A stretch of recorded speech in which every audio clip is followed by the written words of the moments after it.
Good morning, Amanda. How are you? I'm doing fine. How are you doing, Debbie? It's good to see you. Yeah, same here. Did you have a great Thanksgiving? Yeah, it was nice to have some time off. I know, I knew you were off. So was I. I was off Friday, so it was really nice. Well, I wanted to talk with you for a few minutes. You know how we have a focus each month. This month we're doing our low vision program. Have you ever heard of that? Are you familiar with that from anyone else? I've actually not heard of that before. I know we have some residents that, they have trouble seeing and whatnot. Yeah. Sure. Well, did you know that low vision is the third leading cause of disabilities in people who are 65 and older in the U.S.? Were you aware of that? No. Yeah, so think of those residents who have, maybe they're diabetic, they might have diabetic retinopathy or macular degeneration, or maybe even cataracts, and so it's going to cause some visual impairment, correct? And we actually have a program, it's our low vision program, and we provide these booklets like we do for some of our other programs I've shared with you. And we provide these as a workbook for them, and our therapists will work with the residents to help. They're going to evaluate their surroundings, make any modifications in their apartment just to make sure that they're able to get around safely. But there's a whole variety of things that they do, with lighting and color, contrast, things like that. So, any questions on that so far?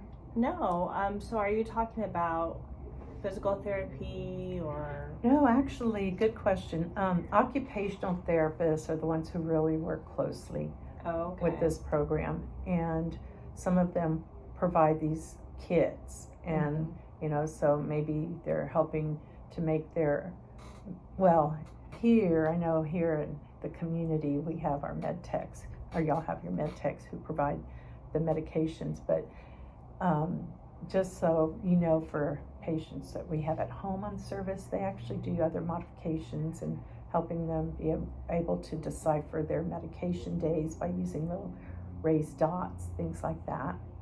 So there's some little tips and tricks they can work with.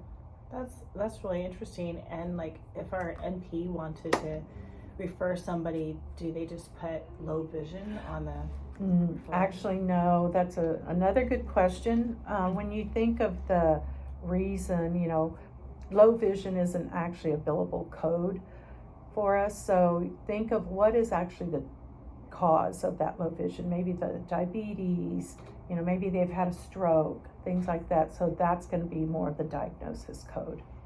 Oh, I see. Oh, okay. So like, what disease process is causing the low vision? Right. Oh, exactly. Okay. So can you think of anyone today? Can I take a look at this real fast? Yeah, sure. See if I have any questions. Some of these patients may, even though this large print, might have trouble reading this, but I'm sure the OT can probably go through all these things too. I like these ideas of these adaptations too. Sure, there's quite a few adaptations they can do, modify. They use the magnifying glass readers and things like that to help them. Okay. And they don't have to necessarily be considered legally blind. It's just that they may have some impairment. Just keep that in mind. So can you think of anyone currently? I think a lot of our patients could probably utilize a program like this. I'm thinking of Miss Harris. I know her vision's gone down quite a bit. And so I'm going to talk to the NP about perhaps referring her for that program. I think she'd be a great one. Just try it. Sure. And I'm happy to go introduce myself if that would be okay, and just I think kind she of give just her came some back from information. breakfast, so I passed her in the hall. Good. So. Well, thank you. Thanks for your time, and I'll go take a visit. What room is she in? She's in 208. Okay. I'll go make a visit with her and take a look and just talk with her about things like that. Okay. Thank you. Thanks for your time, Debbie. Yeah. Appreciate it. Bye-bye. Bye.